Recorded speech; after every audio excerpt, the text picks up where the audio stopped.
মানুষ দুটো সময় চুপ থাকে, যখন তার কথা বলার মতো কিছু থাকে না, অথবা তার বলার মতো অনেক কিছু থাকে কিন্তু সে কিছুই বলতে পারে না। তুমি মানুষ হিসেবে কেমন তা অন্যজনের কাছে প্রকাশ করতে যেও না, শুধু তোমার ভেতরে সততার বীজ রোপণ করে যাও, সময়ে সব প্রকাশ হয়ে যাবে। যে ব্যক্তি কোনো স্বার্থ ছাড়াই অন্যের জন্য কাজ করেন, ঈশ্বর তার সর্বদাই মঙ্গল করে থাকেন। সরল হওয়া ভালো, নির্বোধ নয়। যে নারী অল্প আঘাতে কেঁদে ফেলে, সেই নারী প্রচণ্ড আঘাতেও ঠাই দাঁড়িয়ে থাকতে পারে। ভালো মানুষ সাজা সহজ, কিন্তু ভালো মানুষ হওয়া খুব কঠিন। জীবনে কিছু কিছু প্রশ্ন থাকে যার উত্তর কখনো মেলে না, কিছু কিছু ভুল থাকে যা শোধরানো যায় না, আর কিছু কিছু কষ্ট থাকে যা কাউকে বলা যায় না।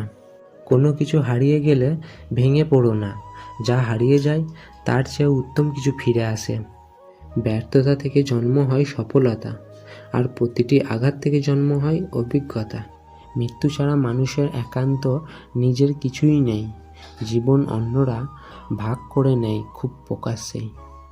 ছোট ছোট ব্যবহার, ছোট ছোট আচরণেই স্পষ্ট বোঝা যায় কে আমাদের গুরুত্ব দেয় আর কে ফেলে রাখে মনের আবর্জনায়। উপার্জন করতে শেখো, নয়তো অযোগ্য ব্যক্তিরাও তোমাকে কথা শোনাবে।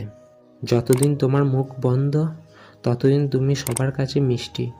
যেদিন তুমি মুখ খুলবে, সেদিন থেকেই তুমি তিক্ত হয়ে উঠবে। জীবনে আসল শিক্ষা হলো কোথায় থামতে হবে সেটা জানা, আর কোথা থেকে নিজেকে সরিয়ে নিতে হবে সেটা বোঝা। অবহেলিত হতেই হবে যদি তুমি অতিরিক্ত ভালোবাসা প্রকাশ করো। একটা সময় পরে আপনি ঠিকই বুঝবেন অনেক মানুষই আপনাকে ব্যবহার করেছে, কেউ ভালোবাসেনি। একটা মধ্যবিত্ত ঘরে জন্ম নিলে বোঝা যায় আসলে দুনিয়াটা কতটা কঠিন। 10 টাকা বাঁচাতে 2 কিলোমিটার রাস্তা পায়ে হেঁটে সন্তানের জন্য ভালো কিছু নিয়ে বাড়ি ফেরা মানুষটার নামই বাবা। মানুষ ছাড়াও নিজেকে নিয়ে সুন্দর করে বাঁচা যায়, অথচ আমরা নিজেকে হারিয়ে মানুষ খুঁজি। কারো সাহায্যের আশায় বসে থাকবেন না। কিছু লোক শুধুমাত্র দেখানোর জন্য সাহায্য করে।